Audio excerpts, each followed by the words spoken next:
आप ये वीडियो देख लें, उसके बाद मैं अपना बयान शुरू करता हूँ। नाज़रीन गिरामी, सिम्पसन के बाद मशहूर कार्टून डोरेमोन की बड़ी पेशगोई। दजाल कहां छुपा है, डोरेमोन ने सब दिखा दिया। तसव्वुर कीजिए कि एक ऐसा कार्टून जो बच्चों की हंसी, मासूमियत और तफरीह के लिए बनाया गया था, वो दुनिया के अहम राज अपने अंदर छुपाए बैठा हो। क्या हो अगर मैं आपको बताऊं कि डोरेमोन, जिसे हम एक सादा एनिमेटेड शो समझते हैं, दुनिया के मुस्तकबिल की पेशगोइयां कर चुका है। और सिर्फ आम पेशगोइयां नहीं, बल्कि दजाल, बरमूदा ट्रायंगल और इंसानी टेक्नोलॉजी के अरूज से जुड़े ऐसे राज जिन्हें सुनकर आपके होश उड़ जाएंगे। क्या डोरेमोन एक आम रोबोट बिल्ली है या फिर ये कार्टून किसी खुफिया मंसूबे का हिस्सा है? क्या इसके जरिए इंसानों को आने वाले वक्त के लिए ज़हनी तौर पर तैयार किया जा रहा है? और आखिर डोरेमोन में ऐसा क्या दिखाया गया जिसने दुनिया के सबसे बड़े फितने की झलक पेश की? दोस्तों, आज की इस वीडियो में हम डोरेमोन की उन हैरानकुन पेशगोइयों की बात करेंगे जिन्होंने साइंसदानों को भी हैरान कर रखा है। लिहाजा वीडियो को आखिर तक जरूर देखिएगा, क्योंकि जो कुछ आज आप सुनने वाले हैं वो शायद आपका डोरेमोन के बारे में नजरिया हमेशा के लिए बदल दे। नाज़रीन, इसमें कोई दो राय नहीं कि दजाल का शुमार दुनिया के सबसे बड़े फितनों में होता है और इसका ज़हूर होकर रहेगा। गुज़श्ता कई सालों से दजाल के हवाले से मुख्तलिफ पेशगोइयां सामने आती रहीं और दजाल को बरमूदा ट्रायंगल के साथ जोड़ा जाता रहा। कितनी हैरानी की बात है कि नीलगुंज समंदर के अमीक पानियों में एक ऐसी जगह मौजूद है जहां सदियों से जहाज गायब हो रहे हैं, कंपास काम करना छोड़ देते हैं और समंदर का सकूत एक पुरस्कार अंधेरे में डूब जाता है। एक ऐसी जगह जिसका जिक्र सुनकर माहिरीन भी उलझन में पड़ जाते हैं और मुख्तलिफ मजहबी अकायद के मुताबिक शायद ये वही मकाम है जहां दज्जाल कैद था, या शायद अब भी कैद है। अगर आप मुसलमान हैं तो यकीनन आप दज्जाल को जानते होंगे, वो फितना जिसका ज़हूर क़यामत से पहले होना तय है और जिसकी आमद के बारे में नबी करीम सल्लल्लाहु अलैहि वसल्लम ने 1400 साल पहले वाज़े तौर पर बता दिया था। लेकिन सवाल यह है कि वो अभी कहाँ है? क्या वो जमीन पर है या किसी ऐसी दुनिया में जिस तक इंसान की रसाई मुमकिन ही नहीं है? बाज़ रिवायात के मुताबिक दज्जाल इस वक्त दो मुमकिन मकामात में से किसी एक में कैद है। एक है पाकिस्तान का अस्तूला जजीरा और दूसरा है बरमूदा ट्रायंगल। दोस्तों, अस्तूला जजीरा बलोचिस्तान के साहिल के करीब वाक़े एक सुनसान चटानी जजीरा है जहां सदियों से अजीबोगरीब आवाजें सुनने की रिपोर्ट्स मिलती रही हैं। कहा जाता है कि आज से तकरीबन 1400 साल कबल एक सहाबी इस जजीरे तक पहुंचे थे। वहां इन्होंने एक मंदिर देखा और उस मंदिर के अंदर एक बड़ी जंजीरों में जकड़ी हुई अजीबोगरीब मखलूक भी देखी। जब सहाबी ने इस मखलूक से सवाल किया कि तुम कौन हो, तो उस हैबतनाक मखलूक ने जवाब दिया कि मैं दज्जाल हूं और जैसे ही ये 3 निशानियां पूरी होंगी मैं आजाद हो जाऊंगा। पहली, बेसान की खजूर के दरख्त फल देना छोड़ देंगे। दूसरी, तिब्रिया की झील खुश्क हो जाएगी। और तीसरी, नबी करीम सल्लल्लाहु अलैहि वसल्लम मदीना मुनव्वरा की तरफ हिजरत कर जाएंगे। और आज ये तीनों निशानियां पूरी हो चुकी हैं। बहुत से मुहक्किकीन इस जजीरे तक गए मगर वहां इन्हें कुछ नहीं मिला सिवाय उस मंदिर के।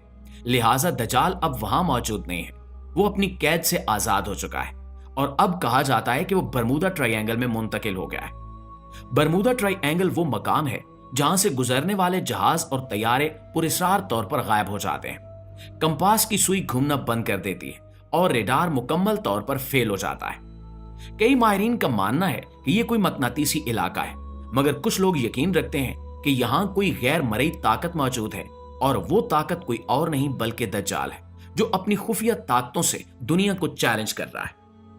नाज़रीन गिरामी, सन 1996 में ट्रेयर सेंटर की एक टीम ने बरमूदा ट्रायंगल के अंदर जाने की कोशिश की और जब वो वापस आए तो इनका दावा था कि इन्होंने समंदर के अंदर एक शफाफ एहराम देखा जो हैरत अंगेज तौर पर एहराम मिस्र से मिलता जुलता था और मुकम्मल शीशे से बनाया गया था। इस एहराम के अंदर से पुरस्कार किस्म की रोशनी खारिज हो रही थी, लेकिन हैरत अंगेज तौर पर किसी ने इनकी बात पर यकीन नहीं किया। ना कोई खबर बनी और ना ही कोई रिपोर्ट, जैसे किसी ने जानबूझकर इस सच को छुपा दिया हो। यहां सवाल ये पैदा होता है कि आखिर हकीकत क्या है। ये समझने के लिए हमें वापस जाना होगा साल 1983 में, जब जापान में एक एनिमेटेड कार्टून डोरेमोन की किस्त रिलीज हुई जिसका नाम था डोरेमोन अंडर वाटर एडवेंचर। बज़ाहिर तो ये बच्चों की कार्टून सीरीज की एक किस्त थी, लेकिन अगर आप इसे गौर से देखें तो इसके अंदर बरमूदा ट्रायंगल और दज्जाल के बारे में हैरानकुन इंकिशाफात किए गए। इस किस्त में नोबिता, जान, सोनियो और शिजुका छुट्टियों में कैंपिंग पर जाने का फैसला करते हैं, لیکن اتفاق نہ ہونے پر وہ الگ ہو جاتے ہیں۔ اگلے دن سونیو ٹی وی پر ایک خبر دیکھتا ہے کہ برمودا ٹرائی اینگل میں سائنسدانوں کو ایک پرانا جہاز ملا ہے جو خزانے سے بھرا ہوا تھا۔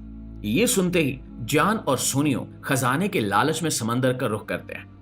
ڈوریمون اپنے مخصوص گیجٹس کے ذریعے انہیں پانی کے اندر سانس لینے میں مدد دیتا ہے اور وہ سب سمندر کی گہرائیوں میں اتر جاتے ہیں۔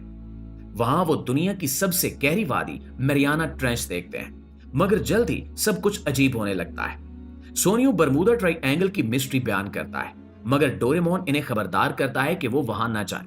لیکن جان اور سونیو چپکے سے وہاں پہنچ جاتے ہیں اور پھر سب کچھ اندھیرے میں ڈوب جاتا ہے۔ ان کے سانس لینے کے آلات بند ہو جاتے ہیں اور یہ بے ہوش ہو جاتے ہیں، اور جب اس کا علم ڈوریمان کو ہوتا ہے تو وہ انہیں اپنے میجیکل آلے سے بچا لیتا ہے۔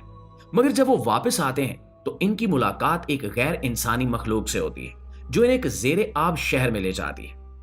اس شہر کے وزیر اعظم ان سے کہتے ہیں کہ اگر تم ہمارے شہر کو تباہ کرنے والے شیطان کو شکست دے دو تو تم سب اسی صورت میں واپس اپنی دنیا میں جا سکتے ہو۔ پھر وہ ایک جنگجو کو ان کے ساتھ بھیجتے ہیں جو بتاتا ہے کہ برمودا ٹرائی اینگل کے گرد ایک انرجی فیلڈ ہے جس کی وجہ سے جہاز غائب ہو جاتے ہیں۔ جب وہ آگے بڑھتے ہیں تو ایک قلعہ دکھائی دیتا ہے، یعنی شیطان کا قلعہ۔ وہاں شیزوکا کو قید کر لیا جاتا ہے اور ایک زبردست لڑائی ہوتی ہے۔ آخر میں مسٹر بگی نامی کردار آ کر اس شیطان کو تباہ کر دیتا ہے۔ اگر آپ غور سے دیکھیں تو یہ شیطان دراصل ٹیکنالوجی کی علامت ہے، یعنی دجال، جو برمودا ٹرائی اینگل میں جدید سائنسی طاقتوں کا استعمال کرتے ہوئے دنیا پر حکومت کا منصوبہ بنا رہا ہے۔ ناظرین، اگر ہم حقیقی دنیا میں دیکھیں تو جاپان اور امریکہ کے تعلقات ہمیشہ سے کشیدہ رہے۔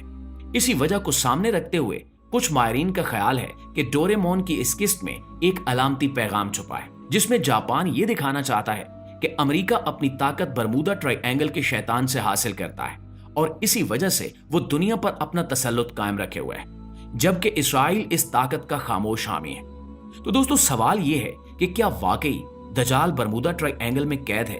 کیا وہ سمندر کی تہہ میں کسی خفیہ منصوبے پر کام کر رہا ہے؟ اور کیا سائنس کے نام پر ہم سب اس کے کھیل کا حصہ بن چکے ہیں؟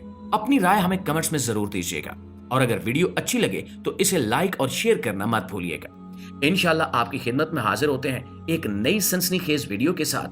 تب تک اپنا، آس پاس کے لوگوں کا، اپنے پیاروں کا ڈھیر سارا خیال رکھیے گا۔ اللہ نگہبان۔ دجال کے بارے تو ایک ایسا ٹاپک بن چکا ہے جس کا دل چاہتا ہے کلپ دجال پہ رپورٹ پیش کر دیتا ہے، وہ ریکارڈ کرا دیتا ہے، دجال فلاں سن میں آ رہا ہے، دجال فلاں تاریخ پہ آ رہا ہے، امام مہدی آنے والے ہیں، امام مہدی کا بس ظہور ہو چکا ہے، ابھی وہ طواف بند ہو گیا اور بس یہ طواف بند ہونا، دیکھو حدیث میں آتا ہے طواف بند ہو جائے گا، پھر وہ ایک بادشاہ یہ ہو جائے گا، پھر بغاوت ہو جائے گی، وہ ہونے والا ہے، ہوتا کچھ بھی نہیں ہے۔ یہ 400 سال سے اس قسم کے پھینکو دنیا میں پیدا ہوئے ہوئے ہیں اور ہر تھوڑے دن میں کوئی نہ کوئی تحقیق لا کے مارکیٹ میں پھینک رہا ہوتا ہے۔ تو بھائی جو بڑے علماء ہیں، جو بڑے بڑے علماء کرام ہیں، جو مفتیان کرام ہیں، جن کو پوری دنیا مانتی ہے، انہوں نے تو کوئی نہیں کہا کہ دجال فلاں سن میں آ رہا ہے اور امام مہدی پیدا ہو چکے ہیں، یا امام بھائی طواف بند اگر ہوا ہے وہ دجال کی وجہ سے بند نہیں ہوا، کورونا